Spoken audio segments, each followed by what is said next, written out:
cell direction policy matrix. Cell direction policy matrix. So let's go to the concept of it.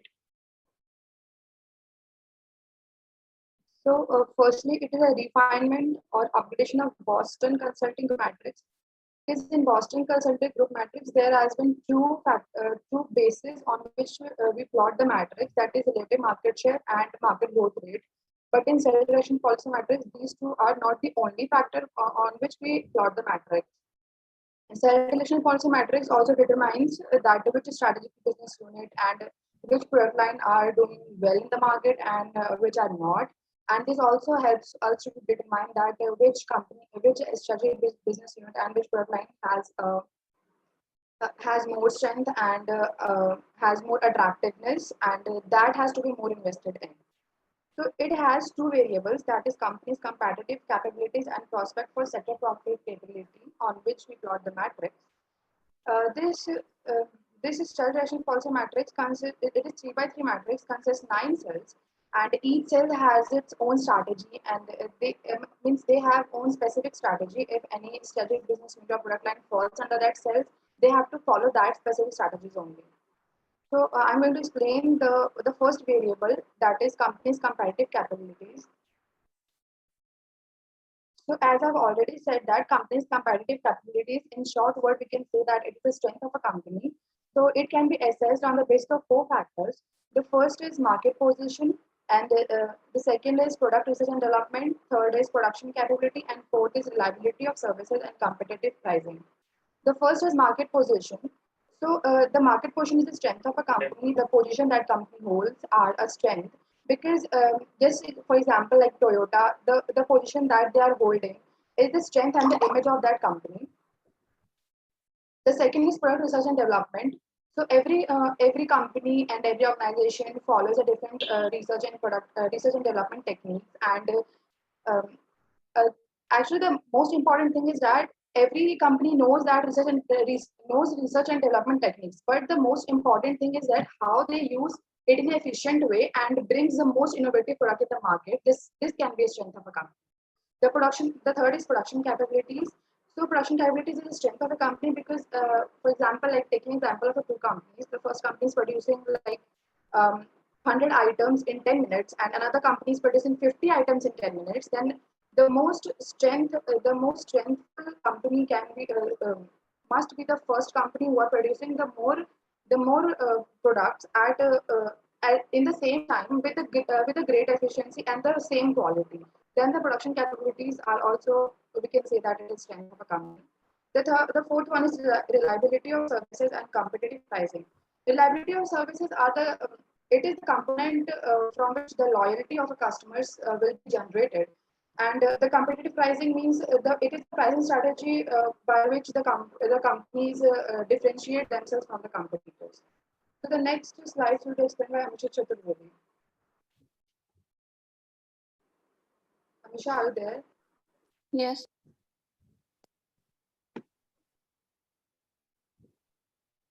Good afternoon, ma'am. Myself, Misha, and today my topic is the prospect of sector profitability. Now, the profitability prospects for business in the petroleum sector are just on 4 criteria: market growth, market quality, industry situations, and environment consideration. The first is market growth rate. Market growth rate is necessary for the growth of sector profits, but sector with the highest growth rate are not necessarily with the largest profit growth rate.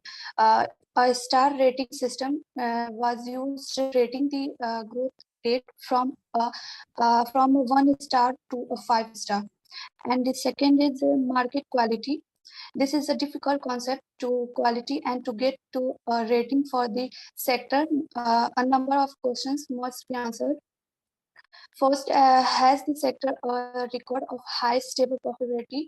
Is the product resistant to commodity pricing behavior? In the case of a new product, is the market destined to remain small enough not attract too many uh, many producers? A business sector rating yes all or most of 3 questions would score a 4 or 5-star rating. And third is industry situations. Expenses of productive capacity is often hindered by uncertainty of feedstock supply. And fourth is environmental consideration. Business sector prospect can be affected by restrictions on manufacture, transportation, and marketing of a product. A strong positive or negative extension. Mental regulate, regulatory influences must be taken into account. And on next slide.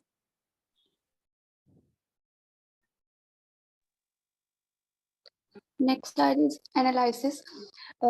Each of the zone is described as follows: try harder, market leaders, and double of quiet. First is leader. Major resources are focused upon the SBOs. Try harder could be valuable over a longer period of time, but fine for now. Double of quiet. Gamble on SBOs for the further. The The self-directional policy matrix can be used to analyze different business sectors in an industry as well as competitors within business sectors. The approach, the general technique of this model can be applied to any business with separate identical sectors, even though it was developed for the petrochemical industry. Business sector in the petrochemical environment, it is not difficult in identify a business sector as these can be acknowledged as product sectors.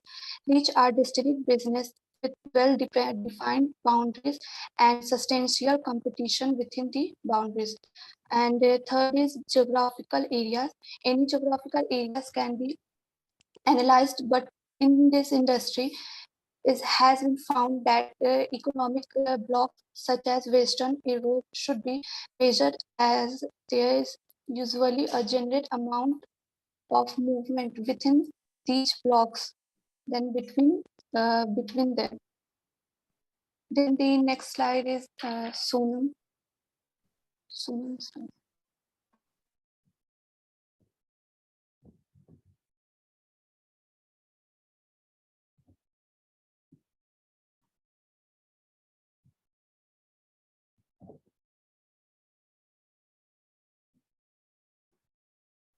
Present.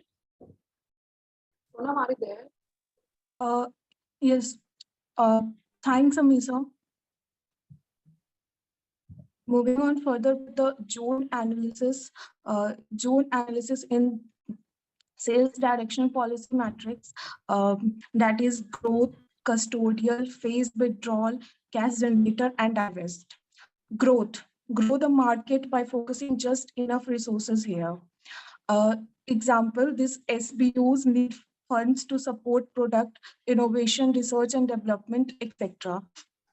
Custodial, just like a cash cow, milk it and do not commit any more resources. For example, the corporate has to bear the situation by getting help from the SBUs or get out of the scene so as to focus more on the attractive business. And now phase withdrawal. Phase withdrawal move cash to SBUs with greater potential. For example, SBUs with a big competitive position in a low growth market with very little chance of getting cash flows. Cash flows should be phased out gradually. The cash realized should be invested in more profitable business ventures. Can you move the slides? Headphone at least, because your pitch is very low. Do you have headphone? Am I not audible, ma'am? Do you have headphone? Ma'am, not right now. Then please at least use your high pitch. Okay, ma'am. Now cash generator. cash generator, even more like cash cow milk here for expansion elsewhere. For example, SBUs may continue their operation at least for generating strong cash flows and satisfactory profits, and no further investments are needed. Now divest, liquidate and move assets on a fast as you can. Like SBUs running in losses with uncertain cash flows should be divested as situation is not likely to improve in the near future. This needs to be liquidated or move the assets. However, decision often is spam option, and in practice, the zones are an irregular shape and do not tend to be accommodated by the box shape. Instead, they blend into each other. Move to slide. We are privileged for this opportunity. Thanks, ma'am.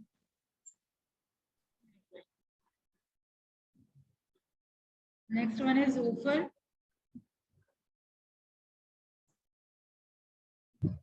Yes, ma'am.